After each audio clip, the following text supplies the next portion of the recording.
Buenos días. En principio... bueno.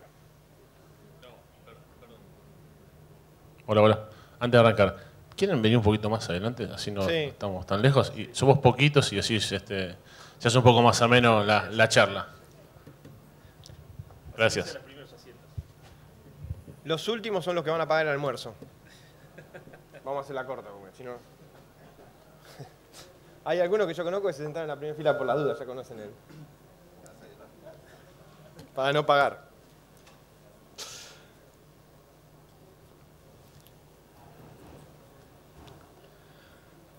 Bueno, la idea es contarles rápidamente el porqué y el cómo de la certificación en maquinaria agrícola, en buenas prácticas en el uso de maquinaria agrícola. La idea es contar rápidamente el contenido de lo que tiene... Primero vamos a hacer un breve resumen de cómo se originaron las normas, del objetivo de las normas. Un breve contenido para después poder discutir con ustedes las dudas que se les generen de la presentación. ¿Ok? Ya estoy. ¿Cómo arrancó esto?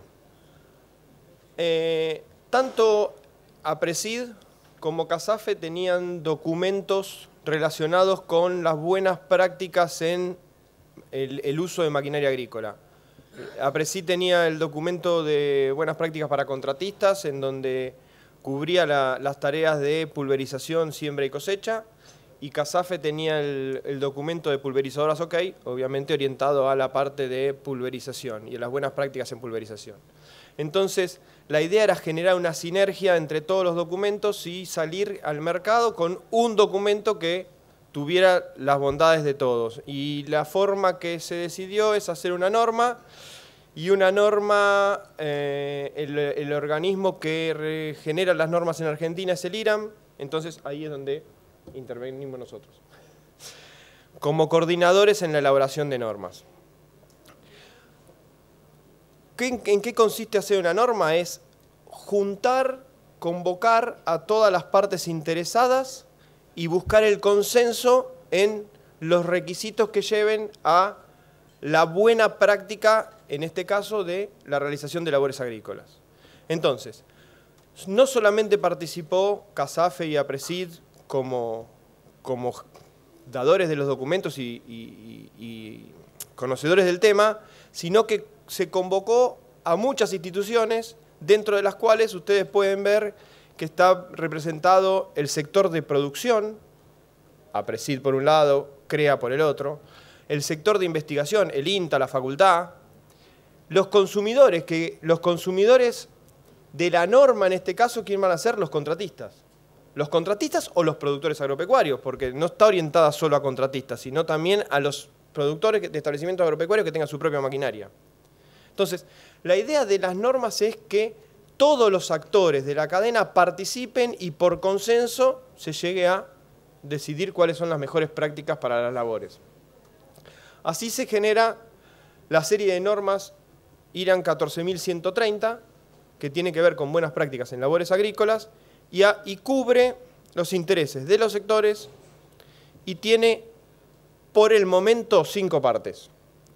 Una de requisitos generales que aplica a cualquier actividad, a cualquier uso de maquinaria, y otras 4 partes específicas que tienen que ver con aplicación aérea, aplicación terrestre, siembra, cosecha, y está abierto a la generación de nuevas partes, fertilización, conservación de forraje, lo que sea, que tenga que ver con el uso de maquinaria. Entonces, cualquier productor o contratista que quiera utilizar la norma debería implementar la parte 1, que es general para todas, y que básicamente, ahora vamos a ver qué cubre, pero son los conceptos generales, y la parte específica de la tarea que realice. Requisitos generales. Tiene que ver una parte con buenas prácticas sociales.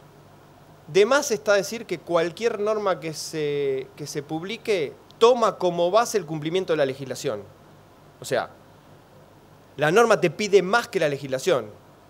se mencione o no se mencione, la legislación vigente es básica para el cumplimiento de cualquier norma. O sea, cualquiera que no cumpla la legislación está fuera. Chau. ¿Sí? En resumen. ¿Está bien? Entonces, y después tiene los agregados, que por ahí no están legislados, pero sí son buenas prácticas. Entonces, en el caso de que se pida, hay provincias como Córdoba que ya tienen un registro de aplicadores para fitosanitarios. Entonces, eso es requisito legal, con lo cual tiene que cumplirlo.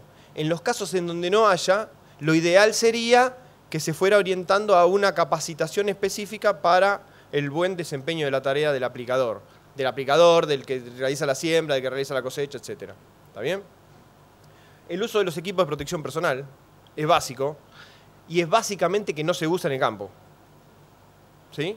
O sea, todos hablamos de equipo de protección personal, hay un montón de equipos de protección personal, pero lo concreto es que en la realidad son pocos los que usan el equipo de protección personal. Porque le incomoda, porque... Después tengo un par de fotos. ¿Sí?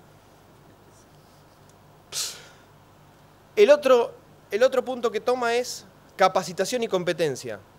Yo no puedo pretender que alguien realice una tarea de forma adecuada si no está capacitado.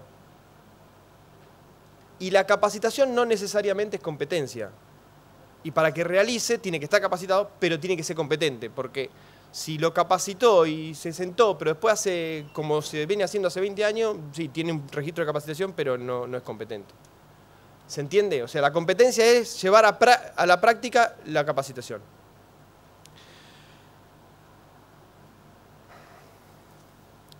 Gestión de riesgos. Esto tiene que ver con el análisis de los riesgos potenciales que podrían ocasionar las labores y establecer cuáles van a ser las medidas para actuar en casos de que ese riesgo aparezca. La idea es, no espero a que aparezca el riesgo para ver qué hago, sino planifico qué voy a hacer en caso de que aparezca. Por eso lleva una tarea anterior que tiene que ver con analicemos cuáles son los riesgos. ¿Sí? No esperemos. ¿Sí? Y por supuesto que tiene que ver con todo lo relacionado con la maquinaria. Plan de mantenimiento, cumplir con el plan de mantenimiento. Porque uno dice, ¿tiene plan de mantenimiento? Sí, acá está. ¿Lo cumpliste? Bueno, no. Es como capacitación y competencia. Tiene que tener el plan de mantenimiento, cumplir con el mantenimiento, las calibraciones, pero las calibraciones antes de usar la máquina, no después. ¿Sí? Porque muchas veces te pasa que no la tengo, pero la hago. Sí, pero ya aplicaste. ¿Sí? Entonces, tiene que ver con lo que en teoría... ¿Cuántos de ustedes son agrónomos o relacionados con el sector agropecuario profesionalmente? No necesariamente productor, sino que hayan tenido una capacitación específica, porque esto es lo que te dicen en la facultad que tendrías que hacer. Las buenas prácticas agrícolas, las buenas prácticas que estamos hablando acá, es lo que te dijeron siempre en la facultad que es lo que tendrías que hacer. Lo que pasa es que después muchas veces no lo hacemos. ¿Sí? Entonces después alguien las escribe y dice, uy, mirá lo que encontré. ¿Sí? Vamos a las ambientales. Lógico. Evaluar cuál puede ser el impacto del ambiente y ver de identificar cómo yo genero... A ver, toda actividad que usa maquinaria, no solamente los productos fitosanitarios. El uso de maquinaria genera residuos contaminantes. Aceite, filtros. ¿Qué hago con eso? Entonces, todo eso es... Bueno, a ver, analicemos cuáles son los residuos, cuáles son los contaminantes y cómo voy a hacer para tratar de reducir ese uso, o sea, esa generación de residuos, y ver cómo lo gestiono. No es tirarlo en el basurero del fondo. No debería ser. No debería. 2. Esta es específicamente aplicaciones terrestres. ¿Está bien? Entonces, todos los requisitos genéricos que vimos recién se le agregan a aquellos que quieren implementar y certificar o implementar en aplicaciones terrestres, se le agrega la parte 2. Va a haber cosas específicas que tienen que ver con la tarea de los aplicadores. Entonces, va a tener que ver transporte de producto, cómo almacenamos los productos, cuál es el uso del equipo de protección personal durante la preparación de la mezcla, durante la aplicación, las tareas que se hacen antes de aplicar durante la aplicación, posteriores a la aplicación, el plan de calibración o de verificación de la calibración de la maquinaria, y eso vos por ahí, Fede, después puede aportar algo. Porque muchos te dicen, bueno, hoy muchas máquinas tienen sistema de computadora. No, la computadora me dice, bueno, sí, pero cada tanto tenemos que verificar que lo que dice la computadora es lo mismo que está saliendo por atrás. Porque puede fallar, dijo. ¿No? Entonces, hay cosas que por ahí estamos acostumbrados a ver. ¿No es cierto? El uso de equipo de protección personal y fumar cuando... ¿Cuántos leen el bidoncito, el marbete de la... Yo me ocupé de tapar el marbete para que ninguno se sintiera acusado. Claro, porque aparte no tiene la culpa. Sea de qué empresa sea, no tiene la culpa la empresa del uso, ¿no es cierto? Pero todas las etiquetas dicen cuáles son los elementos de protección personal. Aunque no me crean, dicen, fíjense, ¿no? No, porque son parte del adorno de los envases, ¿no? Por eso cuando dice el envase que está almacenado tiene que estar completo, el completo incluye el marbete. O sea, la etiqueta. ¿Por qué? Porque dice todas las prácticas que deberían cumplirse. Entonces, ese tipo de cosas del señor fumando y sin equipo de protección personal, no me digan que no es habitual. El que me dice eso es que no anduvo por el campo. ¿Sí? Ahora, si vas vos, seguramente se cubren, ¿no? Te usan guantes, ¿no? Se disfrazan de astronauta y toda la historieta, pero después... Eso es antes de la aplicación. Durante la aplicación... Sí. Bueno, está viendo si la calidad de aplicación es buena. Estas son todas buenas prácticas. ¿Sí? Y posteriores a la aplicación, el uso del equipo de protección personal que se lava y se guarda en un lugar adecuado que evite contaminación. ¿Sí? Este es uno de yerba y otro de azúcar. ¿Sí? No hay ningún problema, como son de cerecita, no son de productos fitosanitarios. No está prohibido y lo bueno es que no se humedece la yerba.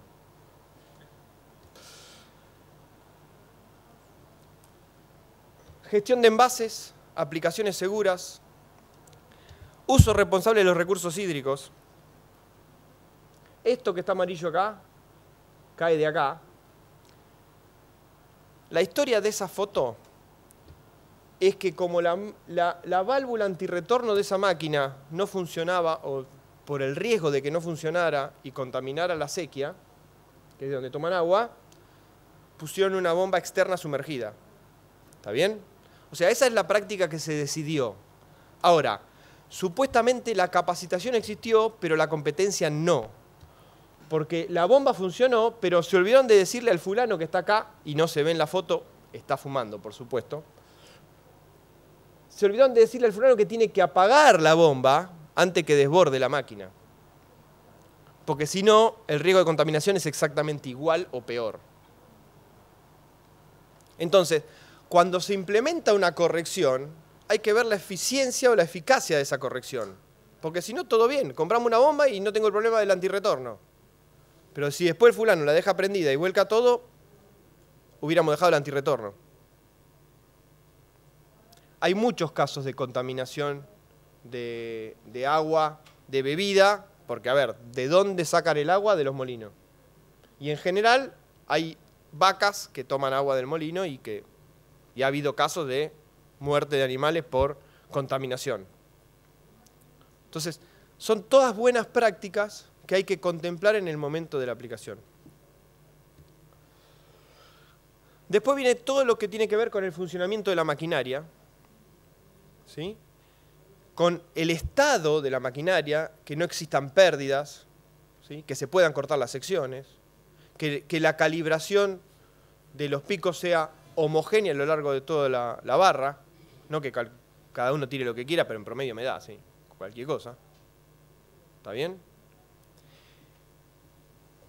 Y puse esta jarrita que se usa en algunos lugares para calibrar y que está más o menos regulada con el masomenómetro, que es otra medida muy común de uso en el sector agropecuario. ¿No es cierto? No tenemos necesidad de tener una probeta de laboratorio, tampoco vamos a ser tan exquisitos, pero una jarra de cocina en donde cuando se borra le ponemos con un marcador así de grueso para que se vea de lejos, ¿sí? Cosa que tiene un más menos 50%, tampoco sirve. Esa jarra, esa foto estaba en un lugar donde tienen guardadas las jarras de repuesto. O sea, esta estaba sin uso. O sea, ya estaba marcada sin uso. O sea, no es que está... ¿Se entiende? Ahora, ¿cuánto tira? Y puede fallar, dijo. Entonces, si yo voy a poner... todo va a depender de la sensibilidad. Lo mismo que cuando usan y tienen que pesar el producto en polvo. Y si tengo que pesar 150 gramos y voy a usar una balanza que tiene un más menos de 2 kilos, digamos que no sirve, ¿no? ¿Está bien? Entonces, tiene que estar de acuerdo a lo que yo voy a usar. Y la calibración de la balanza tiene que estar de acuerdo a los rangos de peso que yo uso. ¿Está bien? He visto cosas peores que esto, ¿eh? He visto algún balde con un agujerito, entonces cuando se llega al agujerito y desborda ya está calibrado. Eso es o sea, hay muchos métodos. En el sector hay mucha inventiva en este tipo de cosas, ¿no? Bueno, ya se nos está desarmando el negocio.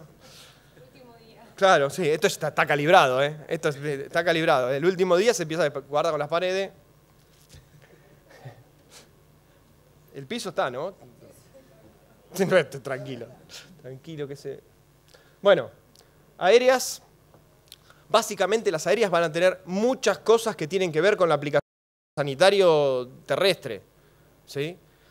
Y agregada todo lo que tiene que ver con la especificidad de lo que tiene... de los requisitos de aeronavegación. Entonces, va a haber el tema del piloto, hay banderilleros satelitales, ¿ok?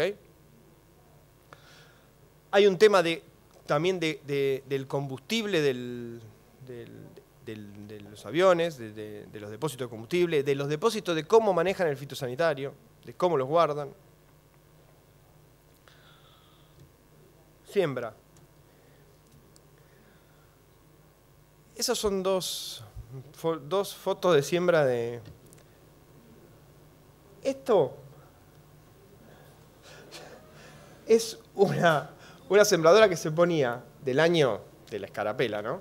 Que es a mano, como podrán ver, se carga de semilla acá, esto va clavado y vos vas girando y va cayendo una semilla. Es siembra directa. No sé cuánta superficie puedes hacer, es lo mismo que esta. Pero, bueno, a ver, lo que tiene que ver lo de siembra es la calidad de la tarea. Ustedes son proveedores de servicios, contratistas o internos. Ya sea que están prestando servicio afuera o están prestando servicio al área de agricultura o de forrajes del establecimiento, con lo cual son proveedores de servicio. La calidad del servicio es la base de esto. Tiene en cuenta la protección del trabajador, como tiene en cuenta siempre, el uso de equipo de protección personal, sobre todo cuando están manipulando semilla curada, porque parecería que eso no tiene producto químico, pero sí lo tiene. Ni hablar cuando hacen la cura o la aplicación en el campo, porque muchas veces usan soja de propia producción y curan en el campo y hay un área de exclusión, ¿sí?, rosa o del color que sea alrededor de la curadora y por supuesto que la persona está incluida en ese área, ¿no? Entonces, tiene que ver el uso de equipo de protección personal y tiene que ver también la calidad del servicio. Por eso, estas normas piden que al final de cualquiera de los procesos haya un informe del resultado, de la actividad realizada, ¿sí? Y si ustedes se acuerdan de una de las primeras que vimos, el último punto decía satisfacción del cliente. ¿Por qué? Porque nosotros estamos prestando un servicio. Y para que esto subsista, el servicio tiene que ser adecuado. No estamos hablando de costos, estamos hablando de servicio, ¿sí? El transporte, el uso de equipo de protección, como les decía, la calibración, todas rondan en lo mismo. Ustedes fíjense en que son distintos equipos, pero todos se manejan en el cuidado del trabajador, en la calibración del servicio, ¿sí?, y en la calidad de la prestación del servicio. Por eso tienen en cuenta, en este caso, cómo es el manejo de la semilla. No porque el trabajador sea responsable de la semilla, pero es parte de su calidad de trabajo. Entonces, el otro día me contaban que como no había humedad, el que sembró decidió sembrar un poquitito más profundo para tener humedad. Es una buena práctica. O sea, ¿consiguió humedad? Sí. El tema es que no alcanzó a salir. Pero bueno, todo no se puede. ¿Se entiende? Puede fallar. ¿Está? Entonces, eso tiene que ver. Lo mismo, ¿no? Actividades antes de la siembra, regulación, preparación de la semilla, durante la siembra y posteriores a la siembra. Y todo va a tener que ver que durante la siembra. A ver, ¿cuáles serían las buenas prácticas? Fíjate que no se haya tapado un pico, para que no te des cuenta después de 10 días que hay toda una hilera que no sembraste. ¿Sí? Porque, o me quedé sin semilla. O sea, son cosas que pasan. ¿Sí? Y después tiene que ver con la limpieza de la maquinaria. Para no mezclar, para no contaminar, para no tener... ¿sí? Lo mismo va a pasar cuando veamos ahora la parte de cosecha.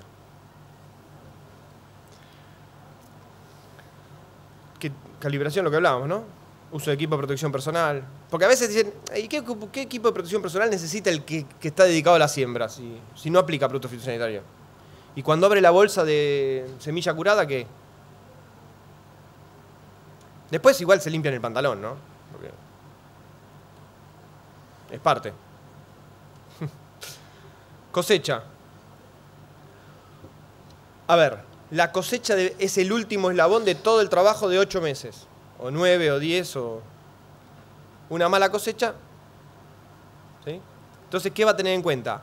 En principio, la regulación de la máquina. ¿Sí? ¿Para qué? Para que se adecue a que no sea más el grano que tirás que el grano que guardás. O que el grano que quede entero sea mucho mayor que el que se parte. ¿Sí? O que la trilladora no sea una fuente de contaminación de malezas del campo. Ahora, vamos a ser sinceros, ¿cuántos de los que tienen campo se fijan si la cosechadora está limpia cuando entra? Mientras que entre y coseche, que entre y coseche. Pero no muchos. Y hay casos demostrados de lotes contaminados por máquina, por trilladora. Y es clarito, porque entró en ese lote, el lote está lleno de rama negra y el lote de al lado no tiene ni una.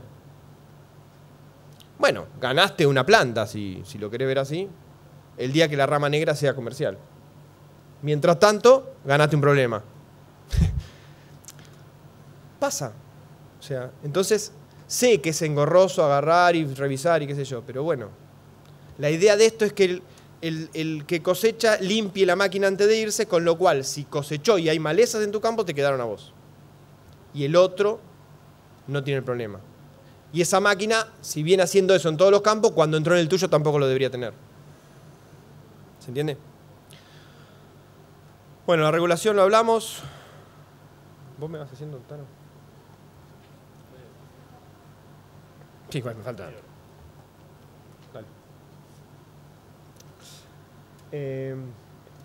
Pérdida de cosecha, grano partido, todo lo que estuvimos hablando, ¿no? Limpieza de la máquina. Ahora, ahí está lo de los informes, ¿no? De las tareas realizadas. Ahora, ¿por qué hacer esto? Para mí es fácil, porque nosotros somos los que certificamos. O sea, ¿sí? Pero usted, ¿por qué? Básicamente yo marco 4 cosas. Mejorar la gestión de la empresa. Toda empresa, bueno, o la gran mayoría de las empresas que implementaron normas de calidad, cualquiera sea, lograron mejoras en la gestión. Cualquier norma, cualquier empresa de cualquier sector. Los que lo implementaron a conciencia, no los que buscan tener un cartón. No, yo estoy hablando de los que lo implementan a conciencia. Cualquier norma, cualquier empresa de cualquier sector mejoró la gestión. Si nosotros hablamos del sector agropecuario, que es uno de los que más atrás viene con el uso de todas estas herramientas, mayor es el salto. Mayor es el salto en el orden y en la gestión. Desde el arranque, cualquier sistema te pide que tengas registros. Y vos me podés decir, ya eso es un problema, porque hay muchos que no tienen ninguno, salvo el de la lluvia, para hablar con el vecino, porque no lo usan para otra cosa. Salvo ese. Entonces ya tenemos un problema. Y si decís que los registros los tenés que usar, ya tenemos un drama. Porque ya es mucho más complicado.